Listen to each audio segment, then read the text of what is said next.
오늘 다윗의 여정을 따라가는 네 번째 시간입니다. 다윗. 저는 개인적으로 이 다윗이라고 하는 이 인물을 생각할 때마다 마음속에 부러움이 있습니다. 이 부러움. 무슨 부러움이냐 하면 다윗이 성경을 보면 볼수록 하나님의 사랑을 정말 많이 받았구나라는 것들을 느끼게 돼요. 아직은 다윗의 모습들이 이제 초창기라서 이제 아직은 긍정적인 모습 위주로 많이 나타나고 있습니다만 앞으로 보시면 아시게 될 겁니다. 다윗은 어떻게 보면 본질적으로 우리보다 하등 나을 것이 없는 우리와 똑같은 존재입니다. 부족함이 있고요. 실수도 하고 죄도 저지릅니다. 그런데 성경을 보면 볼수록 하나님은 이 다윗에게 그런 다윗임에도 불구하고 끊임없이 새로운 기회를 주시고 변함없는 사랑을 계속 부어주시는 것을 성경을 보면 볼수록 깨닫게 됩니다. 그래서 부러운 겁니다. 그래서 궁금증이 있는 겁니다. 아니, 어떻게 다윗은 이렇게 하나님께 사랑을 많이 받았을까? 나도 그 사랑 좀 받고 싶은데 하나님, 제가 다윗과 같이 뭘 어떻게 해야 다윗처럼 하나님께 새로운 기회와 사랑을 많이 받을 수 있는 걸까요? 저희 마음의 부러움이었습니다. 그런 마음으로 성경을 계속 보다 보니까 예전에 성경을 묵상하고 혼자 정리를 하다가 깨달은 사실 중에 하나입니다. 왜 하나님은 다윗만 사랑하셨을까? 여러분 어떻게 생각하세요? 왜 성경에는 다윗을 사랑하셨다는 얘기가 그렇게 특별히 많은 걸까? 제가 혼자 묵상을 하다가 깨달은 사실이 하나 있습니다. 뭐냐? 성경에 하나님이 다윗을 아끼고 새로운 기회를 끊임없이 주셨다라는 기록이 많은 이유가 뭐냐 하면 딴 게 아니고 성경에 다윗에 대한 기록 분량이 많기 때문입니다. 무슨 얘기인지 아시겠어요? 이게 다윗이 우리보다 본질적으로 우월하고 뛰어난 사람이어서 하나님이 그 다윗에게 사랑을 더 주신 게 아니고 그게 그런 이유가 아니라는 거예요. 왜냐하면 우리 이미 성경을 보면서 알잖아요. 다윗이 무엇을 잘 했기 때문에 하나님이 다윗을 사랑하시고 기회를 주셨더라, 왕으로 주셨더라라는 기록이 지금까지 단 한 번도 나온 적이 없어요. 하나님이 다윗을 먼저 찾으신 거거든요. 다윗이 사랑을 많이 받았다라는 이야기가 많이 나온 이유는 성경에 다윗 이야기가 많이 나오기 때문이에요. 그래서 그런 이야기가 많은 거예요. 하나님은 다윗만큼 우리도 똑같이 사랑하세요. 성경에 다윗의 여정을 사무엘상부터 사무엘하까지 이렇게 가장 길게 기록을 다 해주시면서 그리고 시편과 신약에 이르기까지 다윗의 이름이 계속 언급되면서 하나님이 다윗을 특별히 생각하신다라는 기록이 이렇게 많이 기록되어진 이유는 본질적으로 그렇습니다. 이 다윗을 우리를 구원하시고 우리를 사랑하시기 위해 이 땅에 오신 예수 그리스도의 예표로서 설명하고 계세요. 예수님이 우리를 얼마나 사랑하시는지를 상징적으로 보여주시기 위한 수단으로서 이 다윗의 여정을 사용하시거든요. 다시 말해서 이 말은 무슨 말이냐? 하나님이 다윗을 얼마나 사랑하셨는지를 보여주시는 이 수많은 기록들을 통해 하나님이 우리에게 알려주시고자 하는 바 예수님 안에 있는 우리들을 향해 내가 너희들을 이 다윗처럼 사랑해. 내가 너희들을 이 정도로 많이 사랑해. 라는 것을 보여주시기 위한 의도라는 겁니다. 하나님은 지금 우리를 다윗처럼, 아니요, 본질적으로 이야기하면 예수 그리스도의 십자가를 통해 다윗보다 더 완벽하게 지금 우리를 사랑하십니다. 성도 여러분, 이걸 믿으시길 바랍니다. 하나님은 우리를 다윗보다 더 사랑하십니다. 그래서 성경을 볼 때 우리가 다윗을 부러워할 이유가 아무것도 없는 겁니다. 그런 시각으로 우리가 다윗의 삶을 살펴보기를 원합니다. 그런데 오늘 본문부터 시작해서 다윗의 여정을 살펴보면 의문이 생기게 됩니다. 또 하나의 의문이 생깁니다. 아니, 하나님이 다윗을 그렇게 사랑하신다고 했는데 왜 다윗의 삶이 이렇게 계속 꼬여나가지? 라는 질문입니다. 오늘부터 시작해서 이후의 모든 다윗의 여정이 계속 꼬이기 시작하거든요. 원하는 대로 되는 게 없습니다. 마치 우리의 삶 같습니다.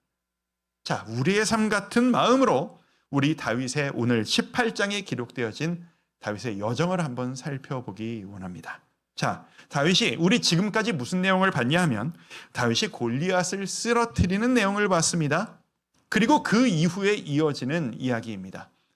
다윗을 보면 하나님께서 다윗에게 어려운 숙제를 쉽게 풀어주시는 것을 보게 됩니다. 무슨 얘기냐? 요나단과 관련된 이야기입니다. 다윗이 골리앗을 쓰러뜨릴 때 사울 왕의 아들 요나단도 그 모습을 보았습니다. 요나단이 어떤 사람이었는지 여러분 기억하십니까? 예전에 그 사무엘과 사울 시리즈로 이렇게 설교를 했었을 때 이 요나단이 등장을 했었던 적이 있었습니다. 기억하실지 모르겠지만 이 요나단이 아버지는 하나님을 향한 믿음을 떠나서 헤매고 있는데 이 아들 요나단은 하나님이 우리와 함께 하시면 조건과 환경과 상관없이 승리를 허락하실 것을 믿노라. 이 선포를 하면서 몸종 하나 데리고 블레셋 적진으로 그냥 들어가 버린 거예요.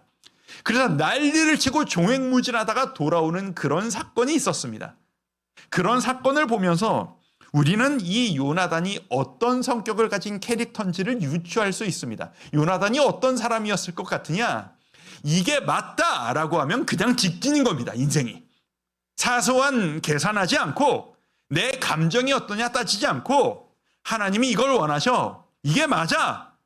라고 하면 그냥 직진인 거예요. 그냥 단순한 사람인 거죠. 추진력 있는 사람인 겁니다. 그런데 그랬던 요나단이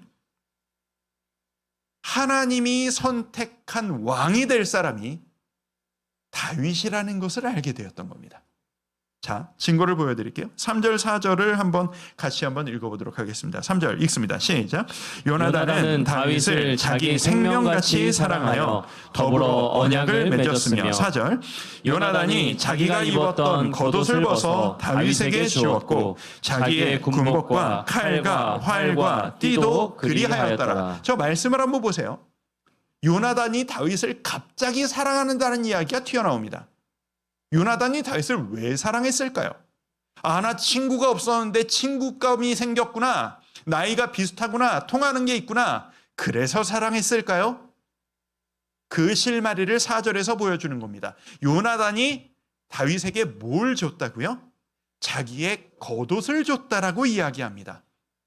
이 당시는 옷이 정말 귀했던 시절입니다. 지금으로 치면 우리 집에 한 대 있는 차 이런 거랑 비슷한 가치라고 생각하면 됩니다.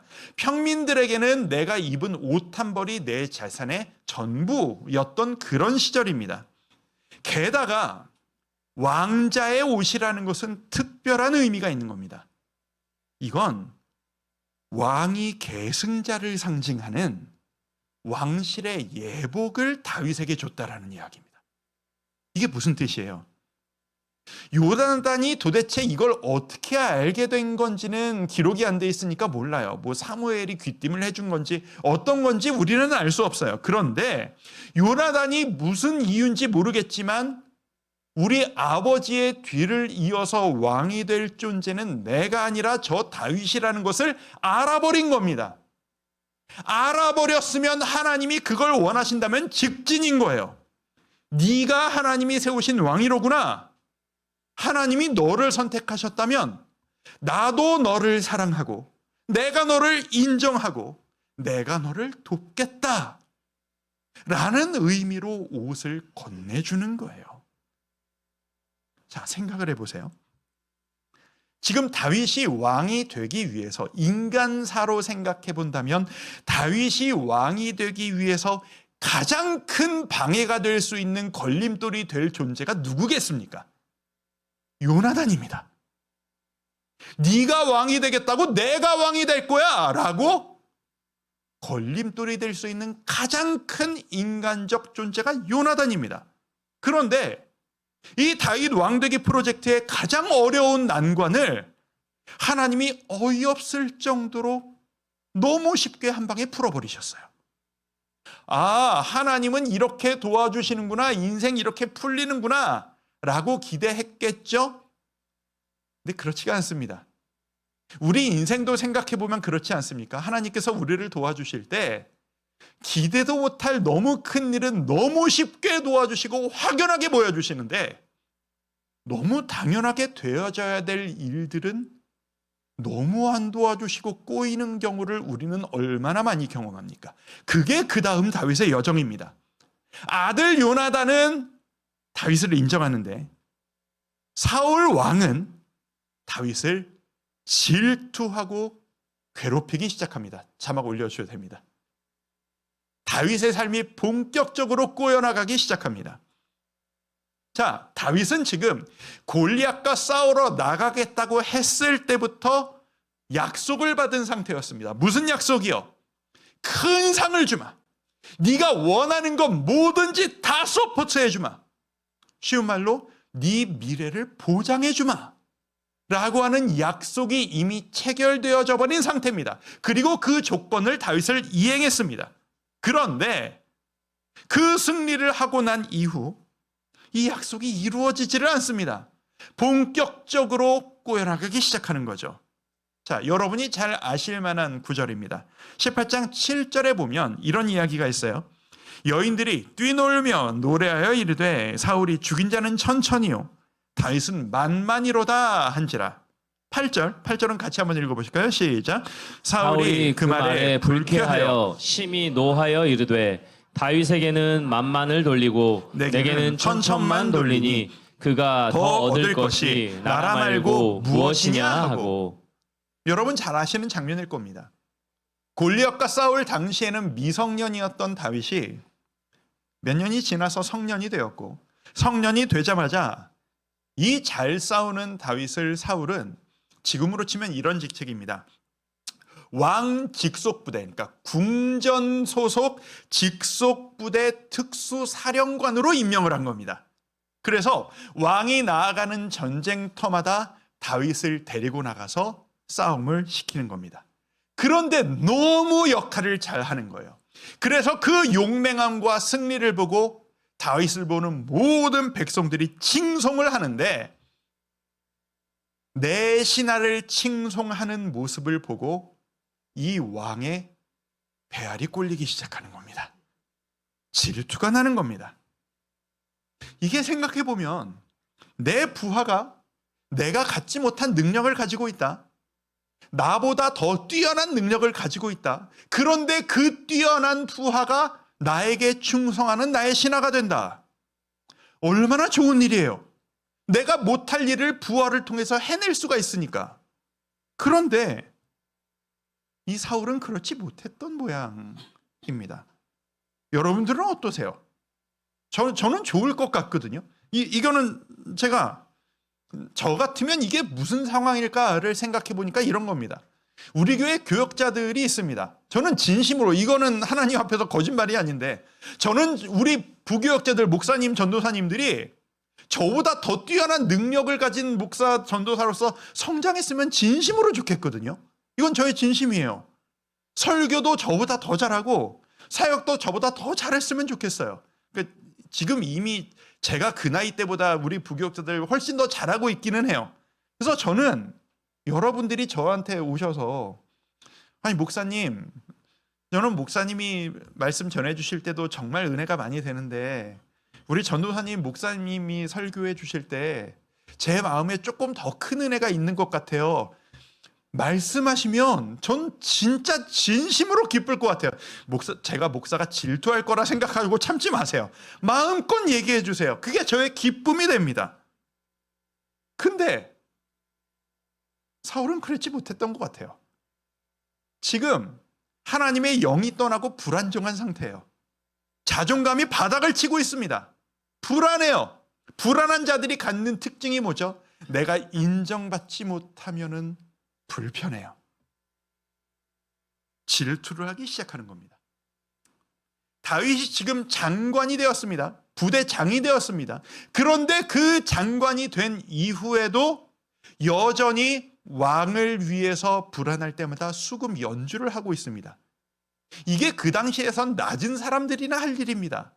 장관이 되어가지고 이게 무슨 일이에요? 근데 이 다윗은 왕께 충성하는 마음으로 기꺼이 그 일을 아직도 계속하고 있는 거예요. 근데 그 다윗을 바라보고 갑자기 울컥해가지고 옆에 있는 창을 던져서 다윗을 죽이려고 하지를 않나. 인기가 다윗이 너무 많은 것 같으니까 내가 밀려나는 거 아니야? 라는 마음으로 좌천을 시켜버립니다.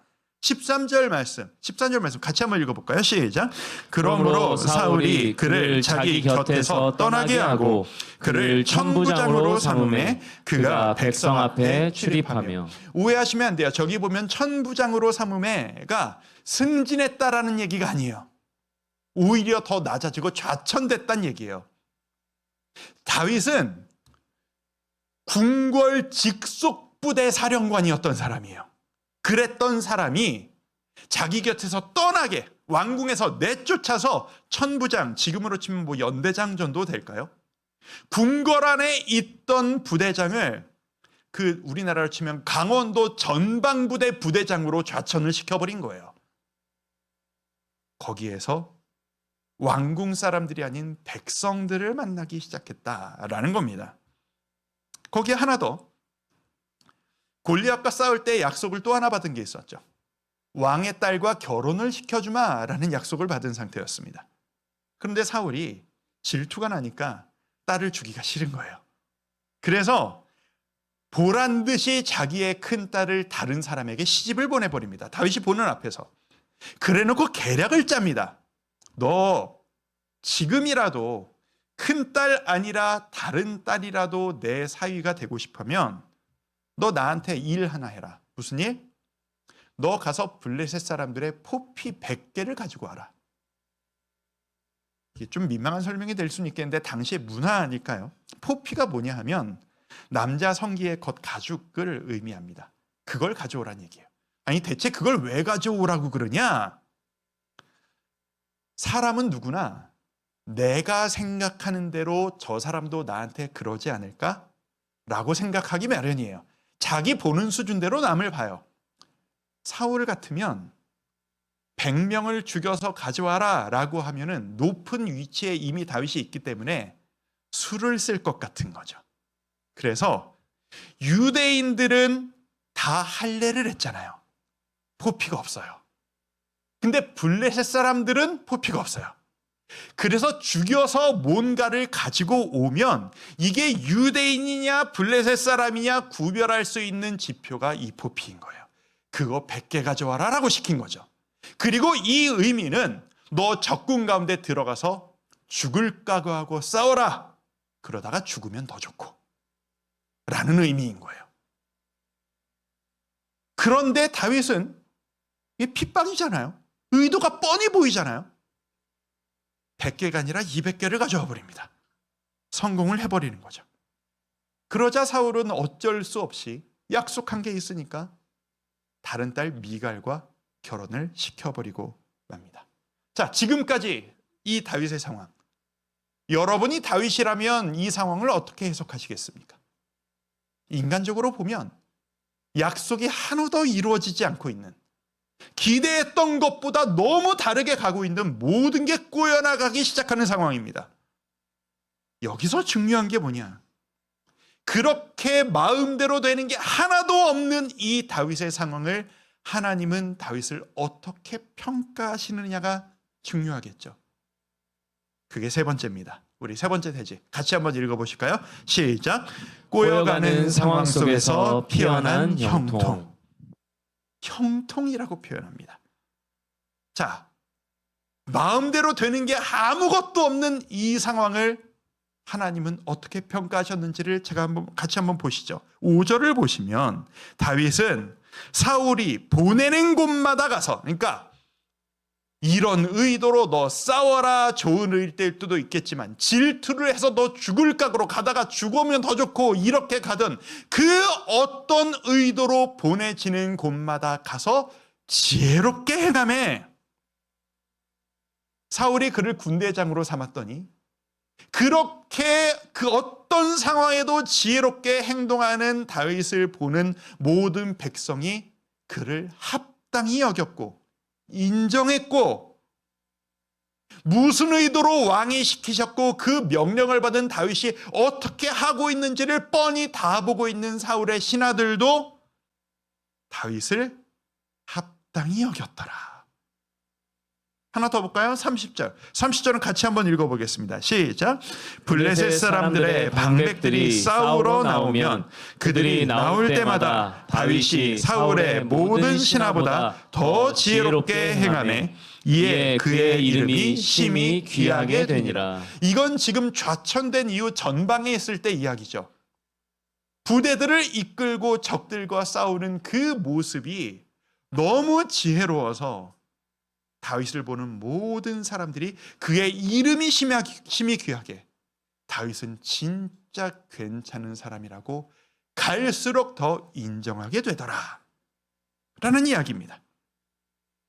성경은 의도적으로 반복하며 기록합니다. 일이 왜 이렇게 꼬여가지? 왜 이렇게 되는 게 없지? 생각할 만한 모든 상황에서 다윗은 지혜롭게 행동했다고요.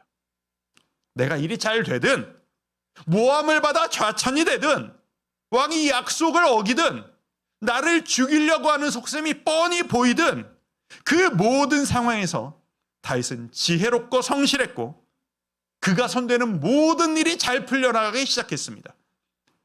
그리고 그 다윗을 바라보는 모든 사람들은 다윗을 따르기 시작했습니다. 오늘 본문에 지혜라는 단어가 계속 반복되어지는데요. 이 지혜라는 단어는 사칼이라는 단어입니다. 근데 이 사칼이라는 단어가 오늘 사무엘상 18절에서는 지혜라고 번역이 되어졌는데요. 사실 구약 성경 전체를 보면 이 사칼이라는 단어는 지혜보다 더 많이 쓰이는 번역이 있습니다. 형통함이라는 의미로 훨씬 더 많이 번역됩니다. 그래서 18장 14절을 한번 보실까요? 같이 한번 읽습니다. 시작. 다윗이 그의 모든 일을 지혜롭게 행하니라. 여호와께서 그와 함께 계시니라. 저 말씀 계속 좀 띄워놔 주세요.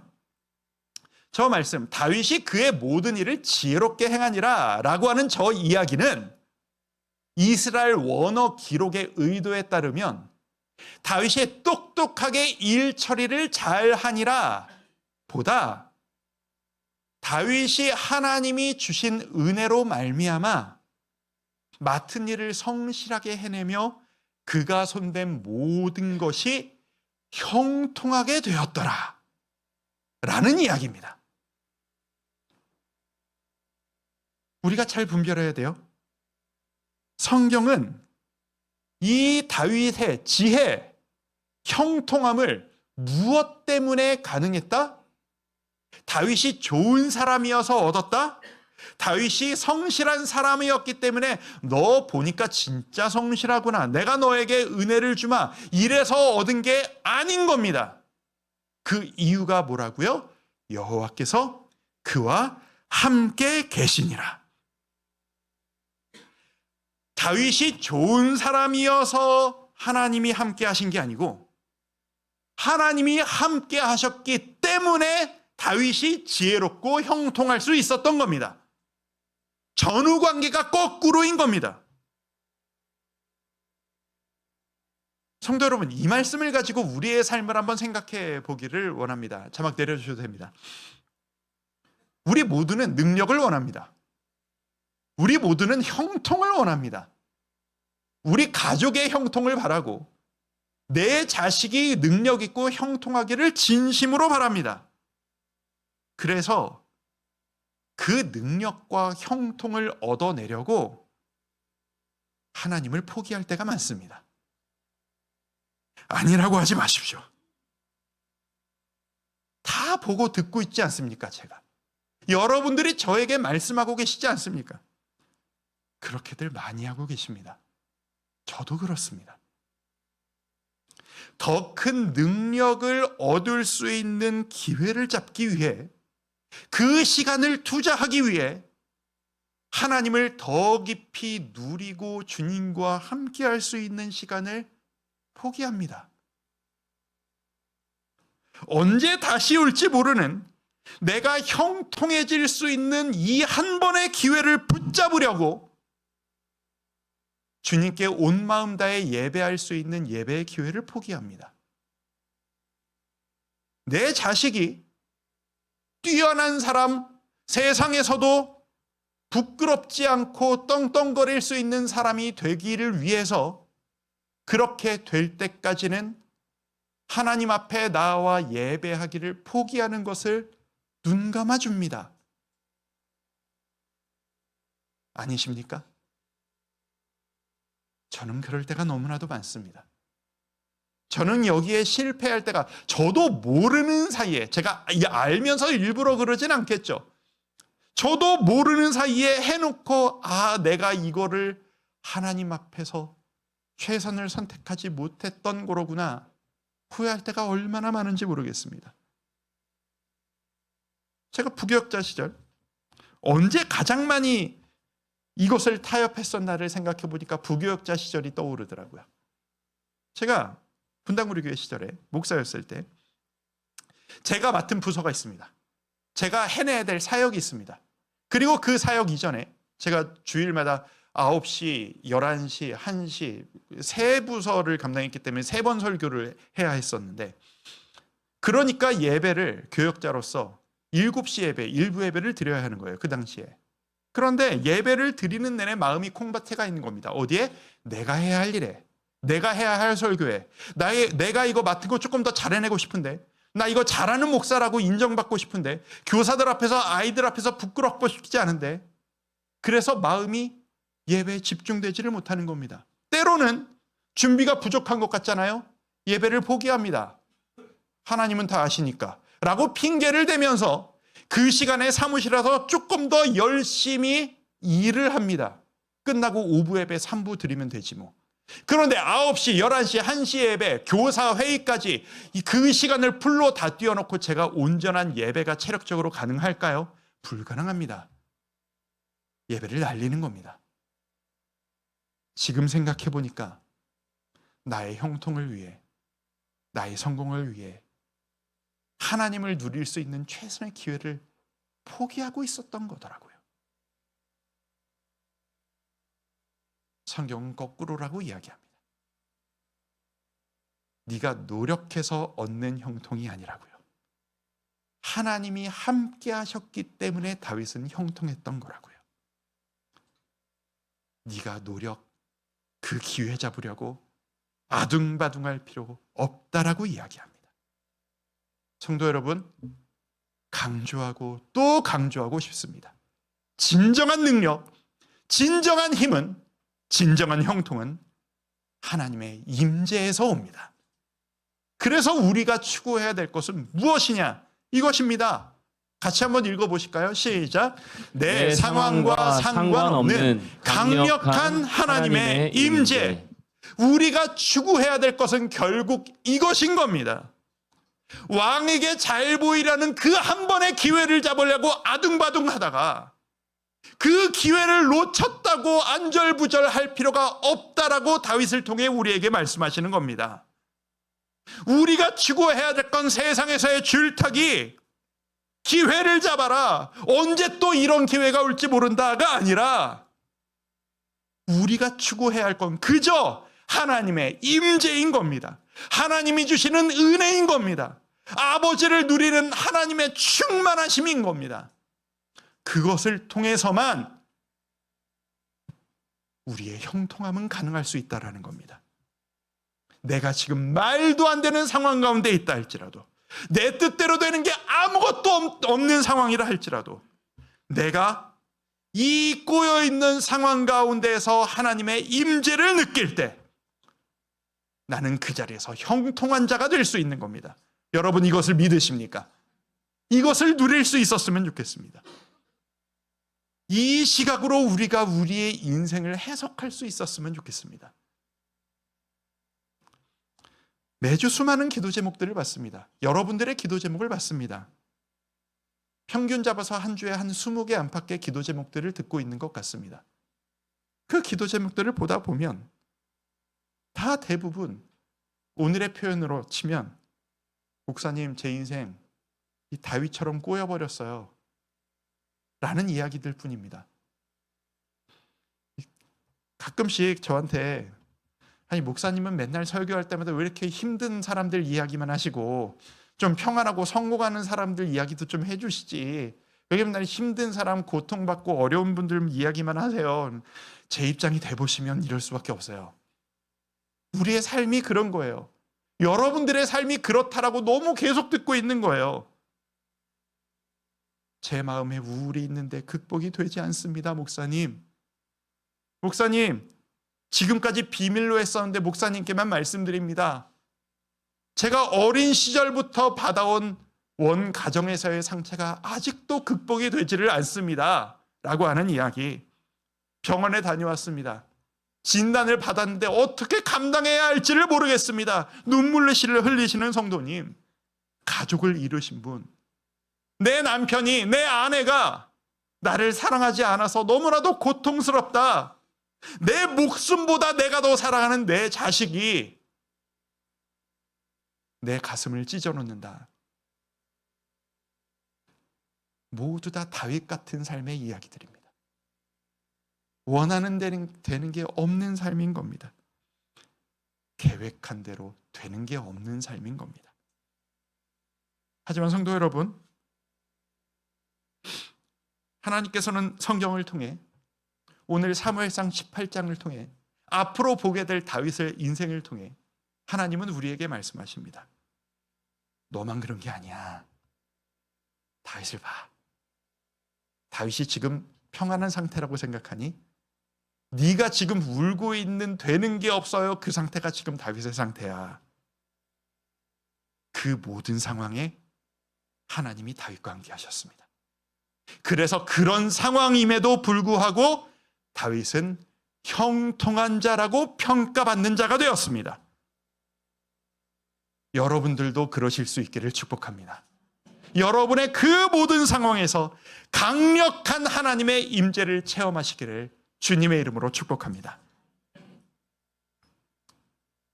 하나만 더 이야기할게요.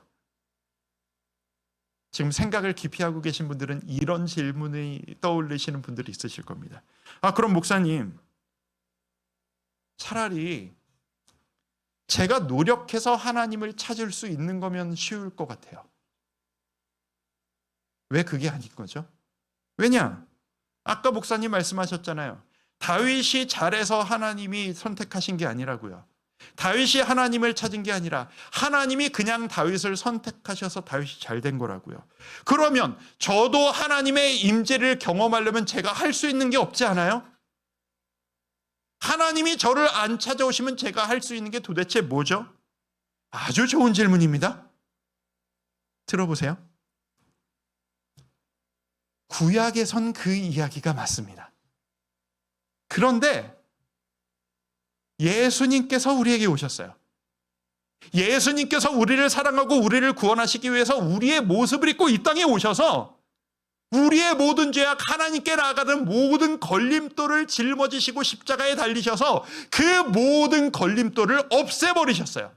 그리고 승천하셔서 성령 하나님이 지금 우리에게 오셨어요. 여러분 믿으시기 바랍니다. 성령 하나님 이미 여러분과 함께 계십니다.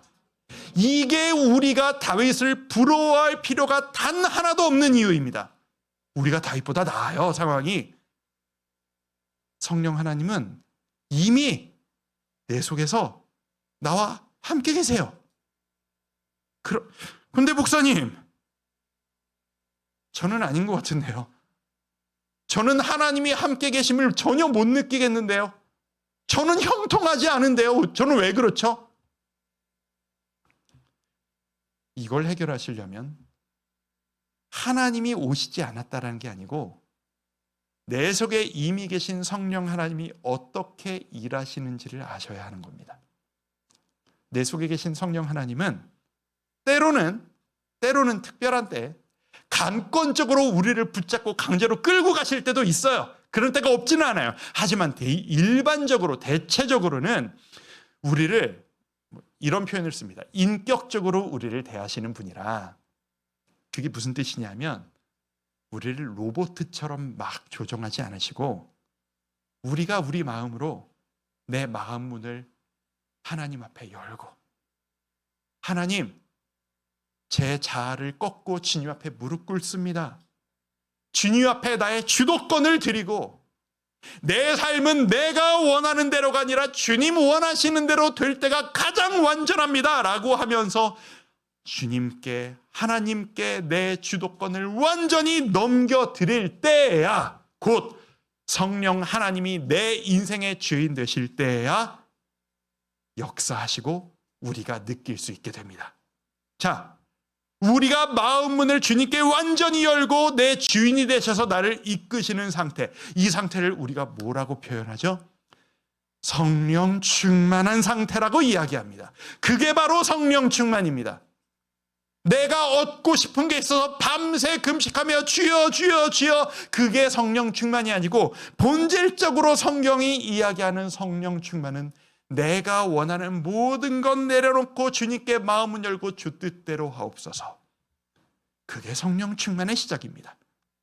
그 성령 충만의 때 우리가 다윗과 같은 하나님의 함께 하심을 온전히 누리는 이 완전함을, 이 모든 형통함을 누릴 수 있게 됩니다. 결론입니다. 2부 흥분해서 좀 길게 얘기했네요. 성령 충만하시기를 축복합니다. 우리의 삶의 키는 성령 충만입니다. 우리의 마음을 성령님께 열어놓읍시다. 주님, 제 뜻대로 하옵시고 주님 뜻대로 하옵소서, 끌려가겠습니다라고 우리의 마음을 열어놓읍시다. 그때 우리는 다윗이 경험한 하나님이 함께 하셔서 형통한 삶, 내 지금 상황과 상관없는 형통한 삶을 누릴 수 있게 될 겁니다. 여러분이 지금 어떤 상황이신지 아무 문제 될 것이 없습니다. 뜻대로 되는 게 아무것도 없어도, 여러분이 좌절 가운데 있다 하실지라도, 여러분이 좌천되셨다 할지라도, 약속을 지키지 않아 마음이 상한 상황 가운데 있으실지라도, 여러분 성령 충만하실 때 그 형통함을 누리시는 데는 다윗처럼 아무런 걸림돌이 없으실 것을 믿으시길 바랍니다. 그저 내가 처한 이 상황 가운데서 성령 충만을 구합시다. 그리고 내가 어쩔 수 없는 그 상황만 바라보며 낙담하지 마시고 오늘 나의 삶 가운데 성령 충만하며 다윗처럼 살아갑시다. 임재를 갈망합시다. 우리 모두 그렇게 승리하는 성도 여러분들 되시기를 주님의 이름으로 축복합니다. 우리 그런 마음으로 오늘도 이 찬양 한번 하겠습니다. 우리 2주 전인가요? 이 찬양하시면서 은혜들을 많이 받으시더라고요. 주가 일하시네, 주가 일하시네, 주께 아끼지 않는 자에게. 내가 일해야 주님이 오시는 것이 아니라 주님 먼저 일하실 것임을 믿습니다. 주여 나를 통하여 일하여 주옵소서. 우리 함께 찬양하며 나아갑니다. 날이 저물어 갈 때, 날이 저물어 갈 때, 빈들에서 걸을 때, 그때가 하나님의 때. 여러분 지금 형통하실 수 있는 때입니다. 내 힘으로 안 될 때, 빈손으로 걸을 때, 내가 고백해 여호와 이래. 한 번 더 고백합시다. 날이 저물어 갈 때, 날이 저물어 갈 때, 빈들에서 걸을 때, 그때가 하나님의 때. 하나님. 지금 이 때가 하나님의 때일지 모릅니다. 내 힘으로 안 될 때, 빈손으로 걸을 때, 내가 고백해 여호와 이래. 고백합시다. 주가 일하시네, 주가 일하시네, 주가 일하시네, 주께 아끼지 않는 자에게. 주가 일하시네, 주가 일하시네, 주가 일하시네, 신뢰하며 걷는 자에게. 우리 모인 이곳에 주님 함께 계시네. 누리네 아버지 은혜. 적은 떡과 물고기, 내 모든 걸 드릴 때,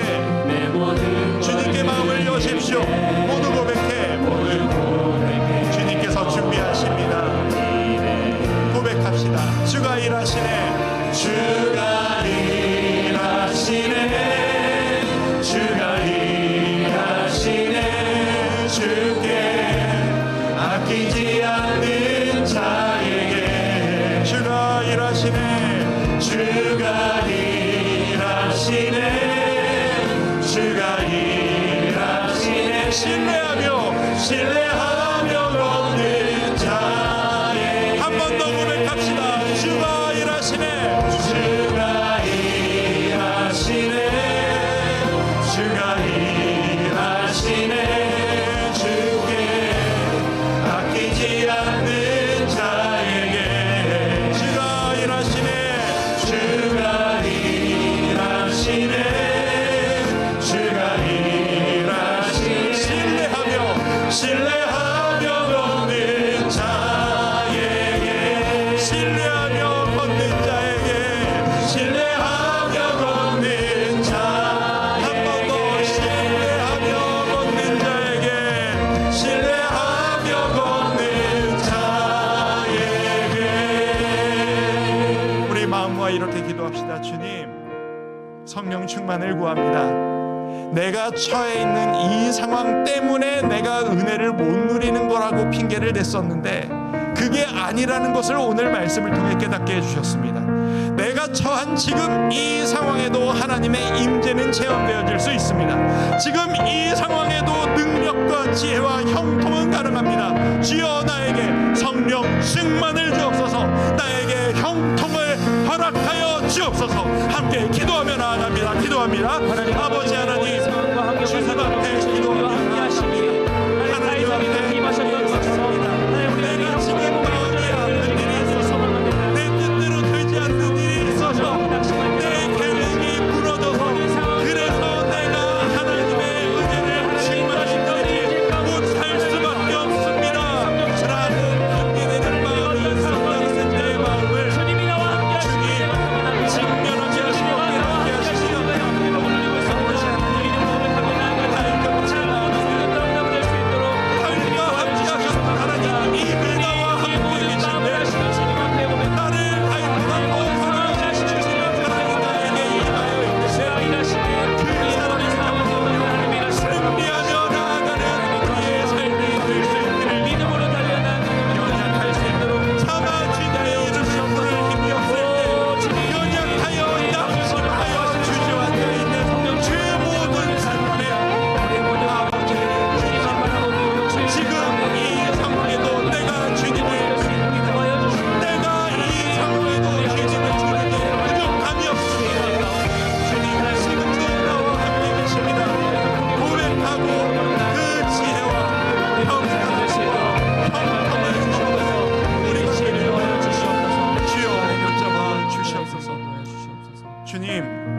우리의 약함을 성경을 통해 발견케 하시니 감사합니다. 우리가 참 많은 핑계를 댔었습니다. 주님, 제가 지금 마음이 어려워서 주님 만나기가 어렵습니다. 제 계획이 어그러져서 주님 앞에 갈 때까지 시간이 필요합니다. 제가 지금 마음이 너무 아파서 주의 이름 부를 상황도 안 되고 자격도 안 됩니다. 핑계댔던 그 모든 시간들이 나의 착각이었다라는 것을 깨닫게 하시니 감사합니다. 주님, 다윗과 같이 나아가기를 소망합니다. 다윗보다 더 강렬한 임재로 이미 내 속에 계신 주님이 나와 함께 계심을 믿습니다. 다윗이 그 모든 복잡하고 꼬여져가는 상황 가운데서도, 때로는 핍박과 우울함과 좌천 가운데서도 주님을 충만함으로 누렸던 것처럼 우리도 주님을 누리기 원합니다. 주여, 갈망하오니 내 속에 계신 하나님, 우리를 주관하여 주옵소서. 나를 이끌어 주옵소서. 내 뜻대로 마옵시고 아버지의 뜻대로 하옵소서. 아버지의 뜻대로 이루어지고 그 안에서 사랑받고 축복받으며 다윗과 같은 형통함을 누리는 우리의 삶, 주님의 자녀들 될 수 있도록 주여, 주님의 충만한 은혜로 가득하게 채워 주시옵소서. 예수님의 이름으로 감사하며 기도드립니다. 아멘. 우리 모두 자리에서 일어나셔서 찬송가 191장 1절 3절 찬양합니다. 우리 힘차게 찬양합니다. 내가 매일 기쁘게, 내가 매일 기쁘게 술래에게 내가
하나님은 우리를 구원하신 예수 그리스도의 은혜와 하나님 아버지의 담없는 사랑과 성령 하나님의 감동, 감화, 위로, 교통하심의 역사가 주여 성령 충만을 구합니다. 다윗의 형통을 내게도 허락하옵소서. 간절히 간구하는 주의 모든 자녀들 머리 위에 지금부터 영원토록 함께 하시기를 간절히 축원하옵나이다. 아멘.